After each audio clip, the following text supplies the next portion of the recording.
3, 2, 1. Kita semua tahu bahwa Einstein adalah seorang jenius.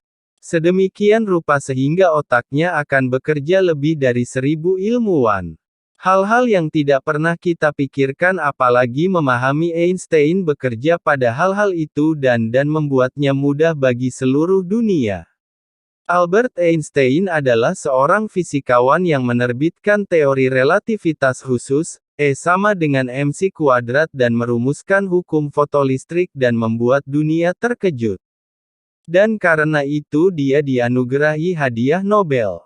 Melihat daya pikir dan pemahamannya yang luar biasa, orang-orang percaya bahwa Einstein memiliki otak luar biasa yang sangat berbeda dari manusia biasa. Einstein juga mengetahui hal ini dan karena itu dia tidak ingin tubuhnya diteliti setelah kematiannya.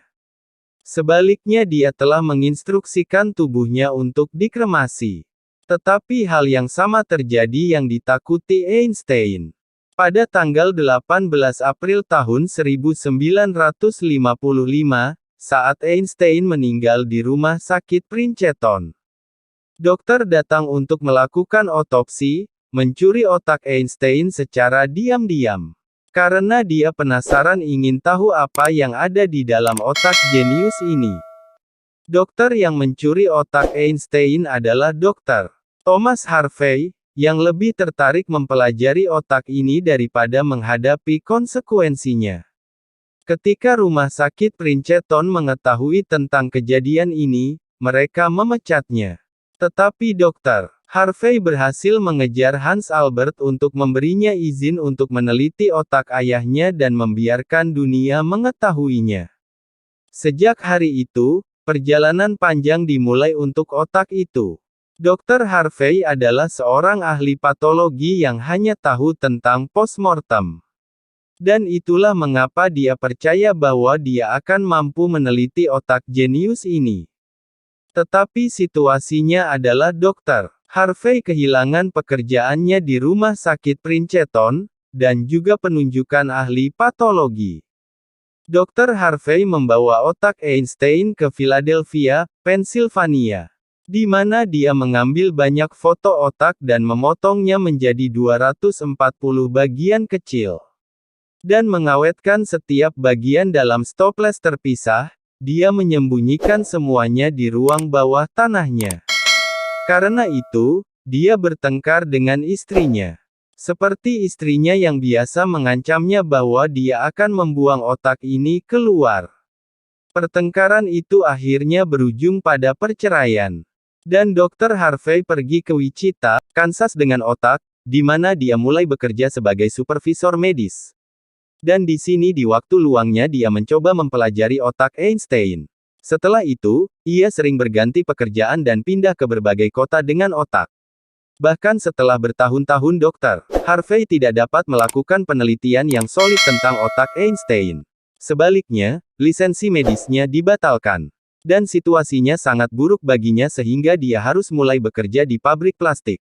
Pada saat itu dia membuat keputusan yang baik, untuk mengirim bagian otak yang berbeda ke ahli saraf terbaik dunia untuk penelitian terperinci, dan dia melakukan itu. 30 tahun setelah otak dicuri pertama kali pada tahun 1985 sebuah penelitian diterbitkan pada otak Einstein. Selama 28 tahun ke depan, banyak ahli saraf telah menerbitkan beberapa penelitian tentang otak jenius ini. Di mana ditemukan bahwa otak Einstein sangat berbeda dengan otak manusia biasa. Perbedaan terbesar terdapat pada bagian korpus kalosum. Sekarang penting untuk diketahui bahwa otak manusia dibagi menjadi dua bagian. Pekerjaan apapun yang dilakukan manusia, diproses di satu bagian dan kemudian otak mengirimkan sinyal ke bagian tubuh itu. Otak kiri mengontrol bagian kanan tubuh sedangkan otak kanan mengontrol bagian kiri tubuh. Dan untuk 90% manusia otak kiri bertanggung jawab untuk berbicara, pemahaman, perhitungan matematis dan menulis. Sedangkan otak kanan bertanggung jawab atas kreativitas, pemahaman bentuk, seni dan musik. Sekarang Anda pasti berpikir lalu apa sih kerja korpus kalosum itu? Bayangkan Anda sedang mengetik di keyboard atau ponsel dan saat melakukan ini kedua tangan kita sibuk mengetik. Tangan kiri sedang mengetik beberapa huruf, dan tangan kanan juga melakukan hal yang sama. Saat mengetik, tangan kiri Anda melakukan kesalahan dan Anda dengan cepat menggunakan tangan kanan untuk menghapus kesalahan itu. Artinya, ketika otak kanan Anda melakukan kesalahan, ia memperbaiki kesalahan tersebut dengan memberi sinyal ke otak kiri.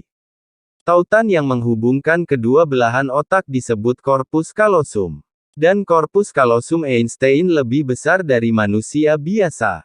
Itu berarti otak kiri dan otak kanannya memiliki koneksi yang kuat. Karena itu Einstein dapat membayangkan masalah dan situasi yang kompleks. Selain perbedaan korpus kalosum, pola otak Einstein juga cukup berbeda dari yang lain. Dan para peneliti percaya bahwa itu adalah alasan untuk aliran neuron yang baik. Aliran neuron yang baik berarti dia memiliki kekuatan besar untuk perhitungan matematis. Albert Einstein memiliki kekuatan memecahkan masalah matematika yang kompleks di kepalanya tanpa menggunakan pena dan kertas. Menurut sebuah makalah penelitian alasan lain untuk memiliki jumlah neuron yang tinggi adalah bahwa ketika otak Einstein ditimbang adalah 1230 gram. Padahal itu adalah 1400 gram untuk manusia normal. Para peneliti percaya bahwa lapisan otaknya cukup tipis karena mengandung lebih banyak neuron. Tapi pertanyaan terbesarnya adalah apakah Einstein dilahirkan dengan otak yang begitu istimewa atau ada perubahan setelahnya? Setelah diteliti ternyata, ketika Einstein lahir, dia mulai berbicara setelah usia 5 tahun. Sedangkan anak-anak lain mulai berbicara pada usia 2 atau 3. Bahkan setelah dia mulai berbicara, dia tidak suka banyak bicara dan tetap diam, tersesat dalam pikirannya sendiri. Dia kurang memiliki daya ingat. Dan tidak hanya itu, ia juga kesulitan untuk menghafal tabel perkalian sederhana. Dia ahli dalam memproses matematika dan angka dengan cara yang logis daripada menghafalnya. Dalam kehidupan sekolahnya, meskipun ia gagal dalam mata pelajaran lain tetapi ia unggul dalam matematika dan sains. Ketika Albert Einstein berusia 12 tahun, seorang guru keluarga meninggalkan buku geometrinya di rumah Einstein.